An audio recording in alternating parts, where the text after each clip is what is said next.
Yo, welcome back to Simple Terms, okay?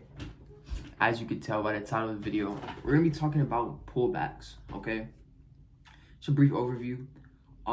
When it comes to trading, a lot of times, people see a market going up and we're like, oh, let me get in this. It's gonna go up. All I gotta do is press the buy button and I'm gonna just make a whole bunch of money. Then what you don't know, because you haven't done your analysis, is that really why it's going up, it just hit a resistance level and it's getting ready to pull back and then continue to make its move up. And you just bought at the highest point before it pulled back, and now you're down $50 and you like, okay, let me sit this out, and it hits your stop loss, right? So we're gonna be talking about pullbacks and how you can see a pullback so that you can enter at the lowest point and you know this is the name of the game, bro. Buy low, sell high, and profits. In and out with your money. So this is gonna be a video. You're not gonna see my face at all. It's gonna see trading view. All right. So boom, off the bat, you already know you want to get your support and resistance.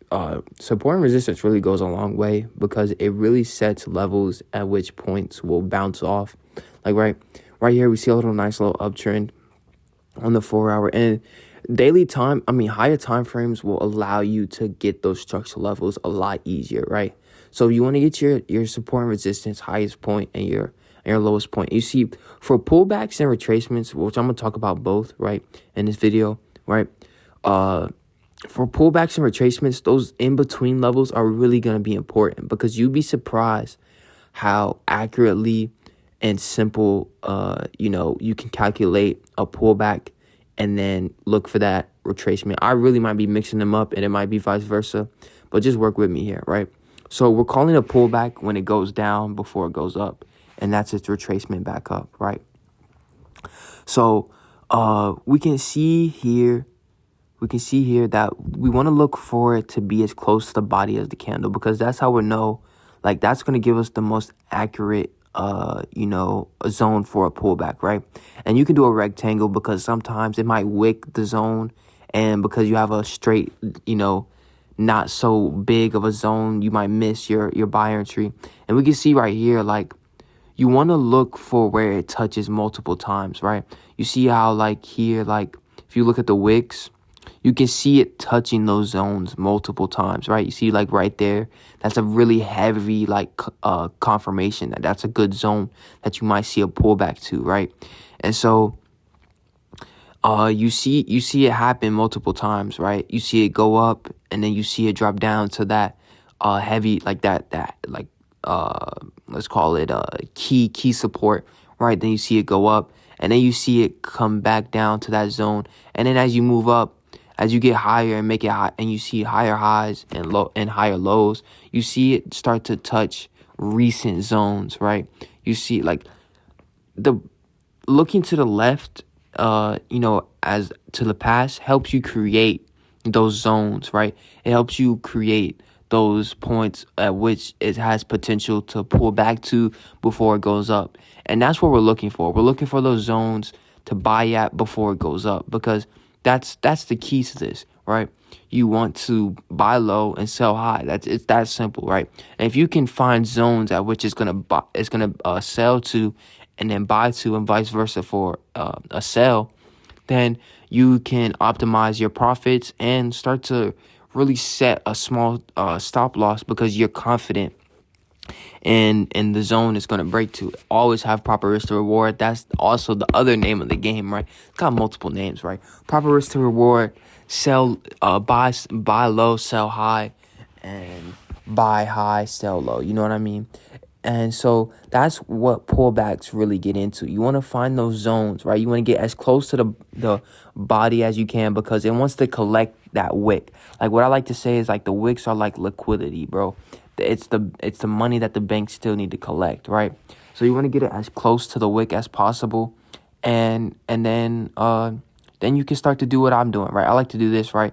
I like to set a a possible zone it might break or test and then break down lower, right? Because we see it's made this nice head and shoulders pattern, And so now I'm looking for it to, come up, touch that zone, multiple confirmations, and then look for a sell to this heavy support, right? So that's how you use pullbacks and retracements. You use your zones. They create zones. They create levels. You can call them levels, zones, whatever you want to call them. You look for it to sell into that level and then buy up. All right. You guys have a great day. Love y'all. Me and my boy Corbin are hosting Zoom meetings. We're gonna be calling them MC Elevation meetings. Okay. We're looking to elevate anybody who joins minds and just spiritual topics, trading topics, motivational topics. All right, we wanna help people unlock the power that's inside of them. All right, so I'm gonna leave both our socials in the link below. Okay, go check them out because we're gonna be promoting this. They're gonna be like 45-minute Zoom calls, 30-minute Zoom calls, just about getting straight to the point. Each one has a topic. We're gonna be doing, each month is gonna be a theme, and then break it down 4 Mondays. It's gonna be happening every Monday each month, right? It's going to be 4 Mondays, 4 different topics with one theme, and they're all going to correlate. And so if you're seeing this video, I really want you guys there, okay? So go check out our socials. We're going to be promoting that. I want to pack it, bro. Tell your friends, tell your mom, tell your aunt, tell anybody you know that wants to just unlock the power that's inside their mind. Tell them, okay? I want to see 100 people in our Zoom meeting. I want to get uncomfortable, bro. I want to be talking to 100 people. That's going to make me uncomfortable. I never talked to 100 people before. That's going to make me uncomfortable, bro. We got to get uncomfortable, okay? So if you're seeing this, all right, remember the name, MC Elevation, okay? MC stands for Mark and Corbin, if you didn't know that, but MC Elevation on Mondays, okay? That's what we are calling it, all right? All the times and all of that is going to be promoted in our socials, so definitely go check it out. All right. Hey, it's your boy Marco.